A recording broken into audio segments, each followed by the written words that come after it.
Om Namo Bhagavate Vasudevaya. Srimad Bhagavatam, Canto 7, Chapter 9. Prahlad pacifies the Lord with prayers, text number 9. Manye dana bijana rupatapa shutaujas.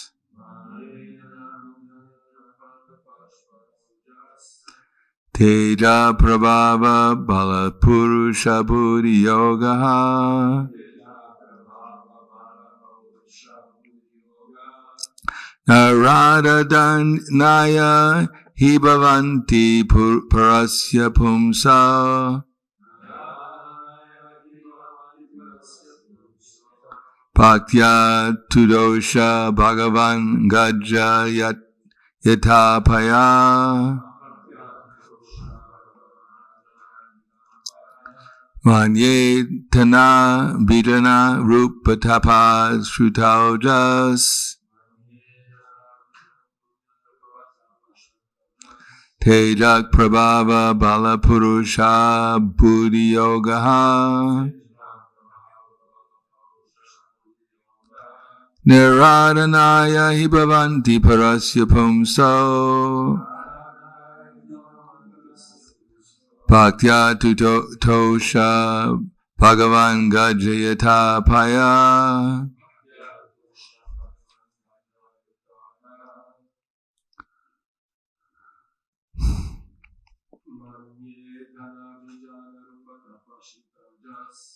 Anyetana vidana rupatapa shuto sajas.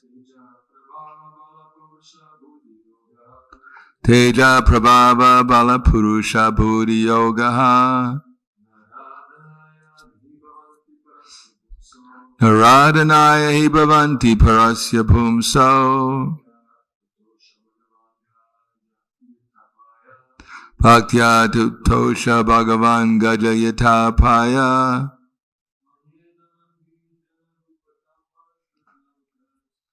Manyedana vidana drupatapa sritosas. Teja prabhava bala purusha buddhi yogaha. Radayani bhavanti purushas pupso. Bhaktya tutosha bhagavan gajayata paya. Mataji.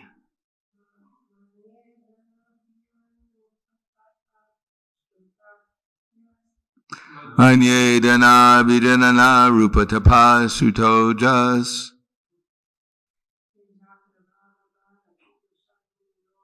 Teja prabhava bala purusha buddhi yogaha. Naradanaya hibhavanti parasya pumso.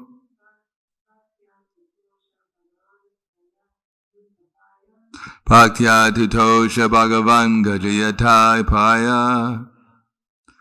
Manye, I consider dana, riches, abhijana, aristocratic family, rupa, personal beauty, tapa, austerity, shuta, knowledge from studying the Vedas, oja, sensory prowess, teja, bodily effulgence, prabhava, influence, bala, bodily strength, purusha, diligence, buddhi, intelligence, yoga, mystic power, not, aradanaya, for satisfying, he, indeed, bhavanti, are, parasya, of the transcendent, pumsa, Supreme Personality of Godhead, bhaktya, simply by devotional service, Trutosha was satisfied. Bhagavan, the Supreme Personality of Godhead. Gajayata Paya, under the king of elephants, Gajendra. Translation and purport by His Divine Grace, A.C. Bhaktivedanta Swami Srila Prabhupada. Prahlad Maharaj continued, one may possess wealth, an aristocratic family, beauty, austerity, education, sensory expertise, luster, influence, physical strength, diligence, intelligence, and mystic yogic power. But I think that even by all these qualifications, one cannot satisfy the Supreme Personality of Godhead. However, one can satisfy the Lord simply by devotional service. Gajendra did this, and thus the Lord was satisfied with him. Purport. No kind of material qualification is the means for satisfying the Supreme Personality of Godhead. As stated in Bhagavad Gita, only by devotional service can the Lord be known. Bhakti mam abhijanati. Unless the Lord is pleased by the service of a devotee, the Lord does not reveal himself. Naham prakasha sarvasha yogamaya samavrita. This is the verdict of all the Shastras. Neither by speculation nor by material qualifications can one understand or approach the Supreme Personality of Godhead. Namo Vishnu Padaya Krishna Prasthaya Bhutale Srimate Bhaktivedanta Swami Namane Namaste Saraswati Deve Gauravani Pacharane Nirvishesha Srinivadi Paskadyade Siddharne. The idea is that material qualifications are superfluous, superficial to the soul. Of course, if the soul makes the right choices, the right choices means if he accepts the mode of goodness as the standard of behavior, then gradually he becomes more clear in his consciousness.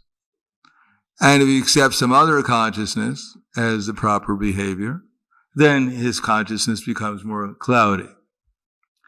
Nunam pramata kurute vikarma et indriya pritiya aprinoti yasadu manye yata atmanoyam asanapi kleshada ashadeha. Maharaj Rishabdev says, Nunam, indeed, Nunam pramata, one is considered to be crazy.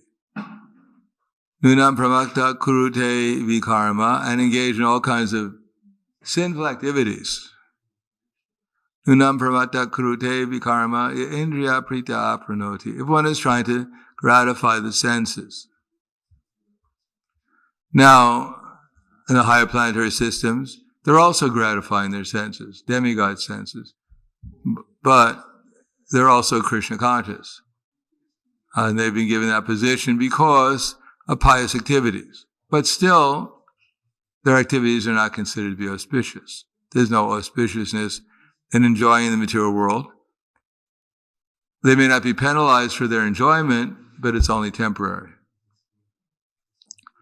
Punya Tetam Bhuktva Svarga Loka Vishalam Shine Punya Marta Loka Vishati Evam Traye Dharmam Anaprapanam Gata Gata Kama Kama Lobate.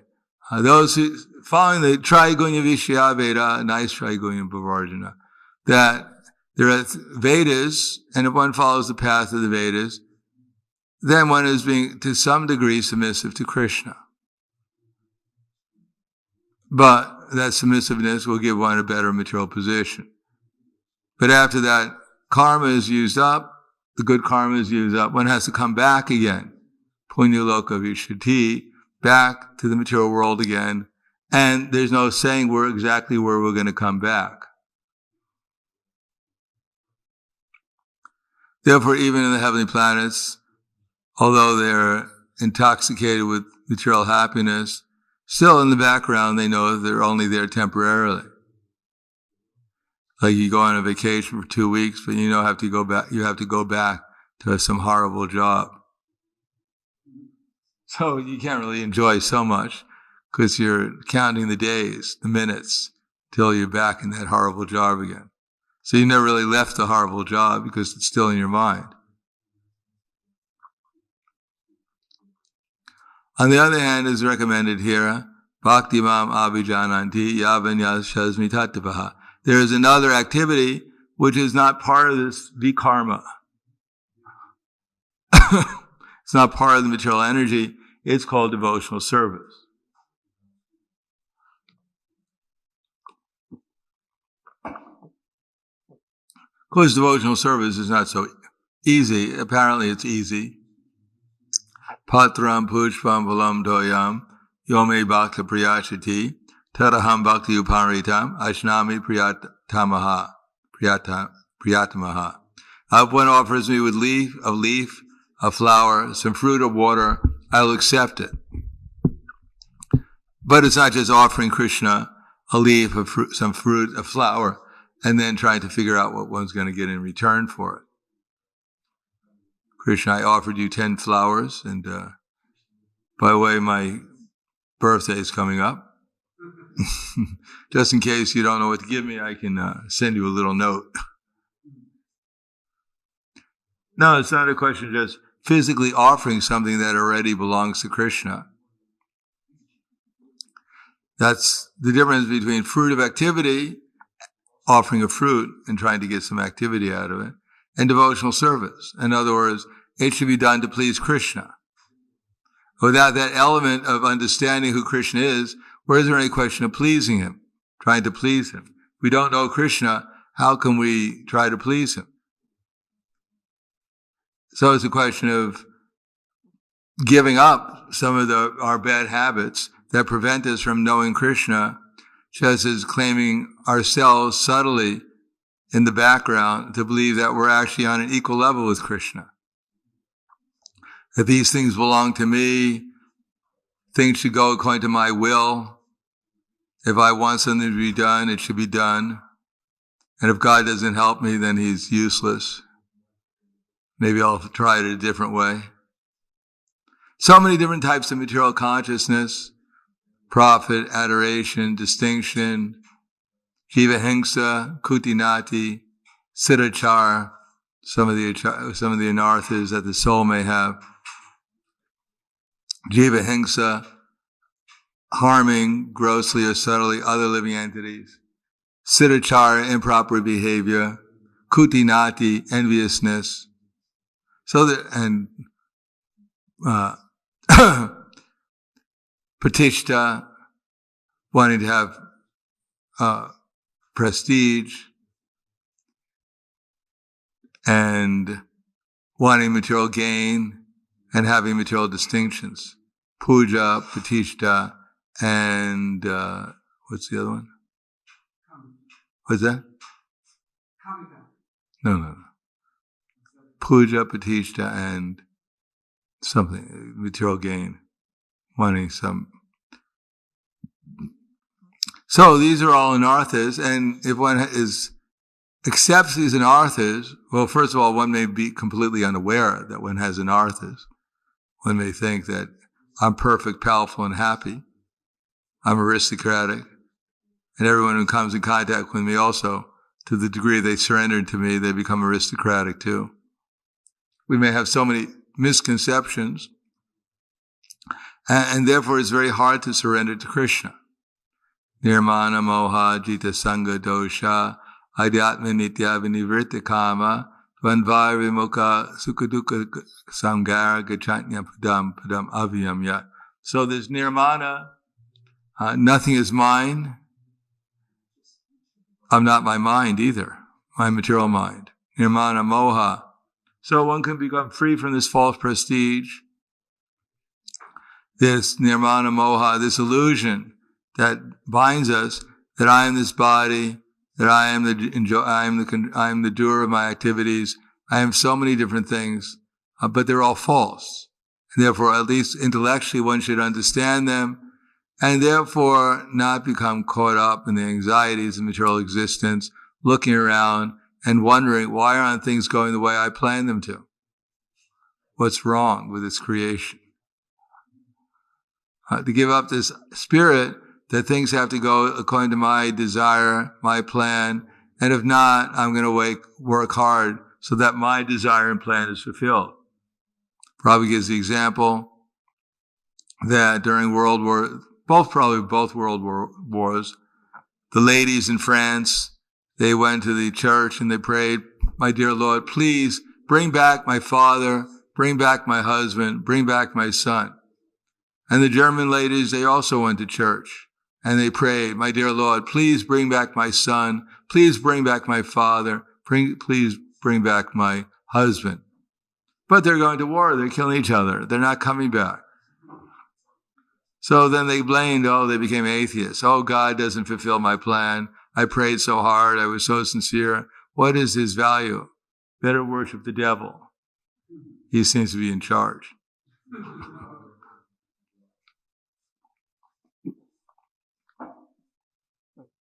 So one may think like that, but they never asked Krishna whether he wanted the war in the first place.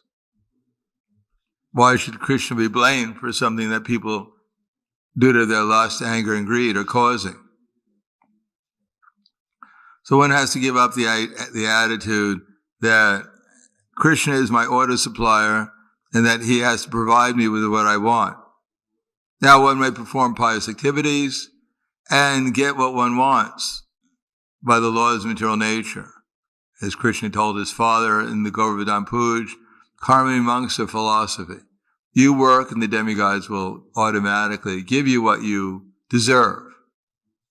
That they're not independent, there's no God independent. He has to work according to your karma. You perform your duties in the Varnashram system, then God has to give you the result. You perform this Indra Puj, he has to give you rain. But Krishna didn't agree with that. Well, actually he was agreeing with that. He said, why worship Indra? He said Indra is providing rain everywhere anyhow. Even on the ocean, no one's doing a sacrifice on the ocean, and still he's pouring rain on the ocean. So why should we worship him? Just do your duty and you'll get the result.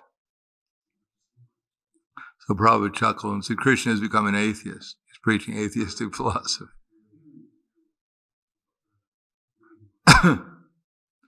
But actually, if we do our duty, we may get some result, but ultimately we may not become Krishna conscious either.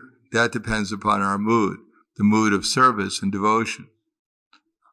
Everything else is meant to help that, bring us into that mold of consciousness.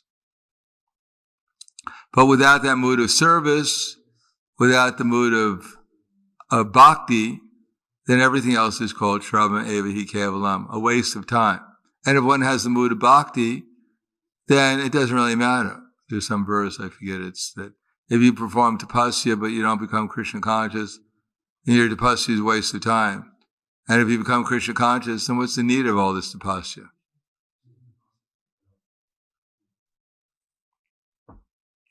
And how to become Krishna conscious? Well, one has to hear from the right source with the right attitude, and then try to practice. Practice doing the right thing in the right way, and then try to modify one's attitude, being conscious that everything belongs to Krishna. Therefore, do things with care and attention. And one does things with care and attention in the service of Krishna, then Krishna will give one more intelligence how to do it. And therefore, there's a relationship established with the Supersoul. He's not some distant idea. We become an active participant in a relationship with the Supersoul. And therefore, one will do things with more and more transcendental discrimination and expertise, and one will see that one is completely dependent upon the Supersoul in order to do things properly, that one in devotional service. And as Krishna sees our sincerity, and as we go through the tests, because material life is a test. If everything is easy to do, then there's no test. So Krishna arranged that we are put into difficulties. So in those difficulties, we have to turn more sincerely to Krishna, and then Krishna can reciprocate our becoming more sincere. We weren't born sincere, and just by normal activities, we don't become sincere. It's in the time when we're put into difficulty, where our sincerity is tested, then we can see whether we're going to become more sincere or not by becoming more and more dependent on Krishna. by becoming more and more prayerful and humble. Otherwise, we think Krishna is giving me so much intelligence, and I deserve it. I become very powerful, and therefore I deserve all the praise, acclamation, all the facility, because I am who I am, and therefore Krishna is naturally reciprocating with me. No, Krishna doesn't like that attitude very much. He has to develop within us humility, and therefore humility is not very much nicely developed when we become too much enamored with our material position or opulence, whatever else. Therefore, progressive development in material existence means progressively developing real knowledge and renunciation. So that even if one becomes a Kshatriya and has a big kingdom, then one is preparing himself to leave the kingdom, go into the forest, and make his life perfect in Krishna consciousness. That his whole life is being trained to utilize a lot of energy, but utilize a lot of it, all of it in Krishna service. Otherwise, without Krishna service, then one will simply accumulate material things and at the end of life become more and more attached to these material objects, which will drag them down into the lower species of life. As it says in the second canto of the Srimad Bhagavatam, if a king has a heavy turban on his head, if he doesn't bow it down before the Supreme Personality of Godhead, it simply serves as a heavy weight to drag one into the material existence. So we shouldn't be too much enamored with our present existence, thinking that certainly I'm a great personality, that's why I have such a great existence. We should understand that if we have some position, some opportunity to serve Krishna, it's only meant for service to Krishna. And we should not become enamored with that temporary situation because it's not going to last forever. Just like Arjuna was a great warrior, he was able to defeat on the battlefield Kurukshetra so many great personalities like Bhishma. He was able to defeat not Ashwatthama, but Karna and others. He defeated tens and thousands of warriors. But when Krishna wanted to take everything away, apparently when Arjuna was taking the queens away from Dwaraka, some Aborigine cowboy men attacked the group and took the queens away. So Arjuna became a little despondent. I fought these great Maharathis and I defeated him, but some coward men defeated me. So he said, now my bow is useless, Gandiva. All my potency is just like throwing ghee into ashes. It has no value. So he gave it all up. So similarly, we have to give it all up. We should understand whatever we're given is simply a benediction from Krishna for his service. So whether we have a lot or a little, it makes no difference. Ultimately, what matters is our attitude of service. Certainly, Hanuman was a great personality. He was able to throw boulders into the ocean to build a bridge to Lanka. But when a little squirrel was trying to throw some rocks into the ocean, Hanuman said, step aside. You're a botheration. Lord Ramachandra came, when he saw that, and he chastised Hanuman. He said, you think you're so great because you can throw boulders, but actually, I appreciate the service of this little squirrel as much as I appreciate your service.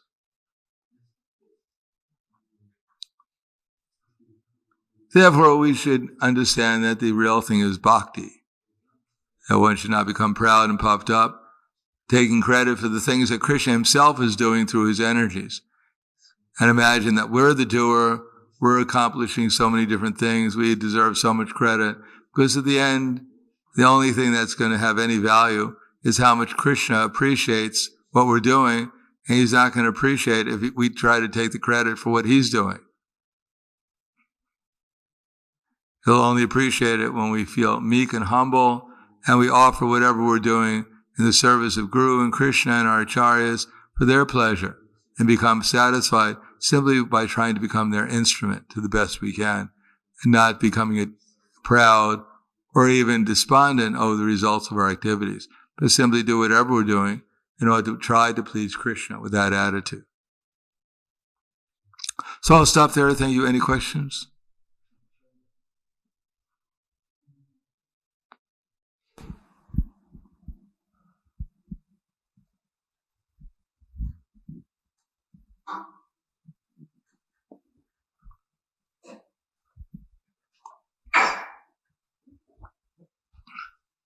Monday's a day of silence. Yes.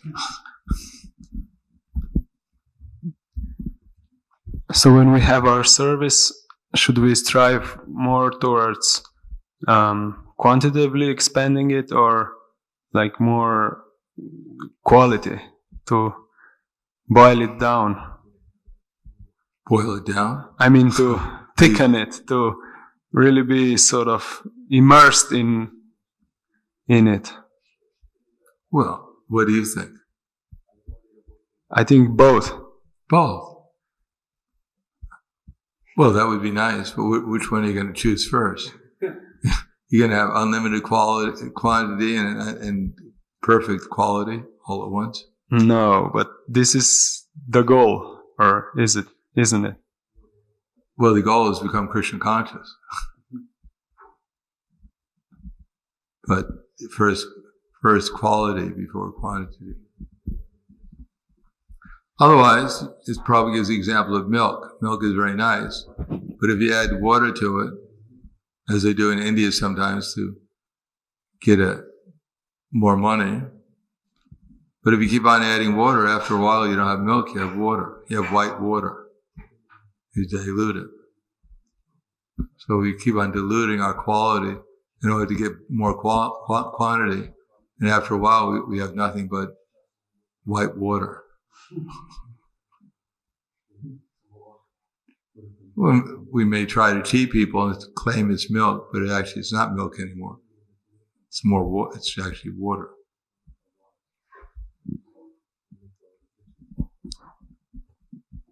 As Prabhupada said, more important to have one moon than millions of stars. Or we can just chant Hare Krishna once, offenselessly, then we'll once become liberated, rather than chanting millions of times offensively and winding up in the same position we started from. So first pull in the anchor before the boat takes off. Else we'll be like the boatman party, where they're rowing all night, but they wound up in the same place they started, because they forgot to pull the anchor up.